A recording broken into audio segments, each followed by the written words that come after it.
الحمدللہ والصلاۃ والسلام علی رسول اللہ اما بعد۔ سیرت النبی کا اگلا درس شام سے تجارت کا آغاز اور اس کے بعد آپ صلی اللہ علیہ وسلم کی ذات میں امانت داری، خیر و برکت کو جو ملاحظہ کیا گیا۔ خدیجہ رضی اللہ تعالی عنہا کو جب ان کے غلام میسرہ نے ان ساری چیزوں کے بارے میں خبر دی تو خدیجہ نے آپ صلی اللہ علیہ وسلم سے شادی کرنے کی رغبت دکھائی، اور یہ بات آپ کے چچا ابو طالب تک پہنچی۔ اس کے بعد نکاح کا پیغام بھجوایا گیا اور اس طریقے سے آپ صلی اللہ علیہ وسلم کی شادی خدیجہ رضی اللہ تعالی عنہا سے ہو جاتی ہے۔ جس وقت آپ دونوں کی شادی ہوئی اور شادی کے بندھن میں بندھے، اس وقت خدیجہ کی عمر 40 سال تھی اور نبی کریم صلی اللہ علیہ وسلم کی عمر 25 سال تھی۔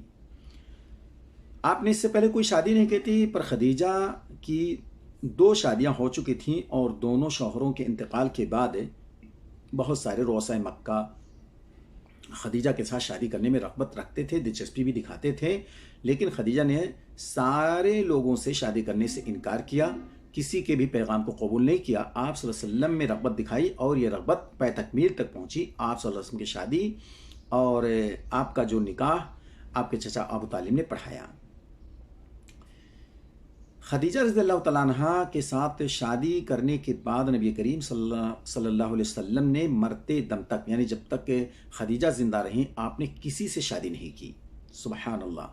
25 سال کا نوجوان ینگ لڑکا اور 40 سالہ بیوہ عورت سے شادی کر کے اس نے ایک پیغام دیا کہ معاشرے میں بیواؤں کا سہارا بننے کے لیے ضروری نہیں ہے کہ اس کی عمر کا ہو، بلکہ اس طریقے سے بیواؤں کا سہارا بنا جا سکتا ہے۔ بہت سارے لوگ آپ صلی اللہ علیہ وسلم کی بعد کی شادیوں پر اعتراض کرتے ہیں کہ چھوٹی چھوٹی عمر میں آپ نے شادی کی۔ انہیں معلوم ہونا چاہیے کہ جب آپ جوان تھے، جوان، رائنا، خوبصورت، ساری چیزیں آپ میں بدرجہ اتم موجود تھیں، اس وقت آپ صلی اللہ علیہ وسلم نے ایک بیوہ سے شادی کر کے آپ نے بتایا کہ جنسی خواہشات یہی مقصد تکمیل نہیں ہے، بلکہ اس کے علاوہ اور بھی مقاصد ہیں شادی کرنے کے۔ اس چیز کو آپ صلی اللہ علیہ وسلم نے دکھایا جس پر لوگ اعتراض کرتے ہیں۔ نبی ہونے کے بعد اگر آپ صلی اللہ علیہ وسلم نے یہ چیز کیا ہے تو اس میں ظاہر سی بات ہے کہیں نہ کوئی پیغام چھپا ہوا ہے، چھوٹی عمر سے کرنے والی سے، بڑی عمر سے کرنے والی سے۔ تو یہ ساری چیزیں جب ہم پڑھیں گے، سمجھیں گے تو ہمیں معلوم ہوگا، پھر اعتراض کی کوئی گنجائش باقی نہیں رہ جائے گی۔ اللہ تعالی ہمیں آپ کی سیرت کے ہر گوشے کو پڑھنے کی توفیق عطا فرمائے۔